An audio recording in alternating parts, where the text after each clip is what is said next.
G'day ladies and gentlemen, welcome back to the second channel, the Buttsman 2. If you haven't subscribed, we just hit 50,000 subscribers, so please, subscribe if you wouldn't mind. It makes me finally feel better about myself for my shortcomings in life. Ladies and gentlemen, in today's video, we are looking at, and I've got it right in front of me, from everydayfeminism.com, 22 examples of thin privilege. Ladies and gents, I've been very outspoken, as have a lot of other people on the internet, all about body positivity and thin privilege and fat phobia and all of these brand new terms that people need to contend with on a daily basis. And that's why I thought I would have a look at this particular article. Now, this was sent to me just the other day, but it was also created in 2012. It's nearly 10 years old. So obviously this has been something people have been talking about for quite some time. So, shall we?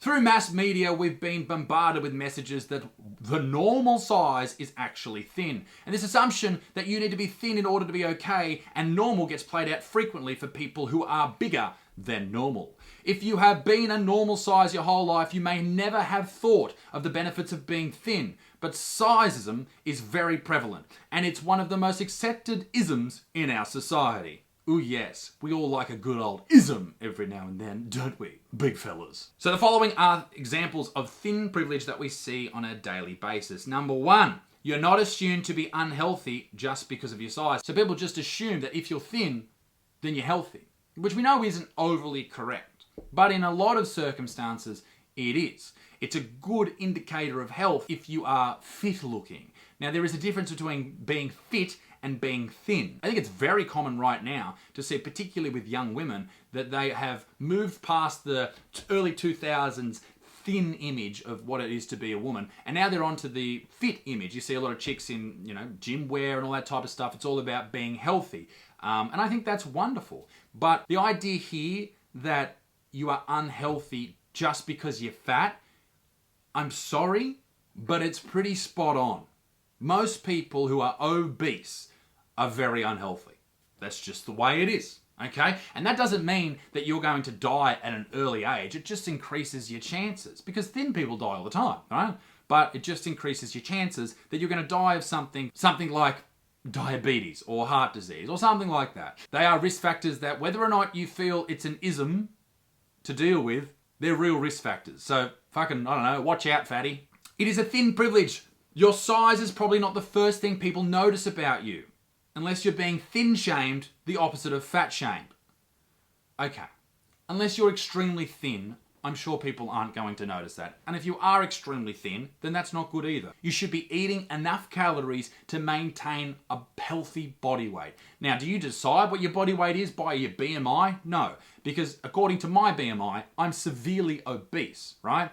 I'm 107, 108 kilos, and that for my height is way too fat, right? I should be about 91 apparently, but that's insane. And I'm not trying to talk about how fucking jacked I am, but the BMI doesn't allow for anything to do with muscle mass or bone density or any of those type of things. So you need to go and look at things like DEXA scans and all that shit to work out what your healthy body weight is. Point being, if you can just eat calories to the point where you are maintaining a healthy body weight, then you should be fine. If you're too skinny, eat a little bit more. If you're too fat, eat less. When you're at the grocery store, people don't comment on your food selection in the cart in the name of trying to be helpful. Well, maybe you fucking need it.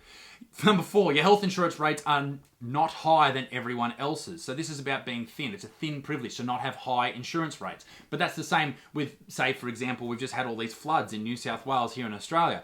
If you live in a floodplain, you're going to pay more insurance than people who don't live in a floodplain, because floods are going to be more prevalent. In the exact same mindset of, well, if you're going to be really obese, then you're probably going to spend more time in hospital than someone who's quite fit. Huh? Number 5, you can expect to pay reasonable prices for your clothing. Well, if you have to use more material to make the clothing, then you're probably going to have to pay more, right? Number 6, you can expect to find clothing size sold locally. Okay, that's not a privilege, okay? That's just fucking, you just deal with it, dickhead. If you're a fucking 6XL and you blow up because people don't have your size, that's on you, mate. That has nothing to do with anybody else. That is fucking on you. Another example of thin privilege is you can expect to find clothing in the latest styles and colours instead of colourless, shapeless and outdated styles meant to hide your body. Well, most people who are extremely obese want to hide their body because they are ashamed of it. I've been in that position, and you don't want to show off your big fucking love handles. That's just the way it is. Number 8, you don't receive suggestions from your friends and family to join Weight Watchers or any other weight loss program. Okay, it's not nice when people say that, but you need to fucking listen. If everyone's telling you that, it's time to fucking listen to someone and do something about it. Number 9, when you go to the doctor, you don't suspect diabetes or high blood pressure, high cholesterol, or other weight-related diagnosis as the first most likely diagnosis. Well, maybe that's why you're crook. Number 10, you don't get told you have such a pretty, handsome face, implying that if you just lost weight, you could be more attractive. Well, people are being fucking honest, mate. Number 11, people don't assume that you are lazy based solely on your size. If you are a giant fat fuck, chances are you're lazy.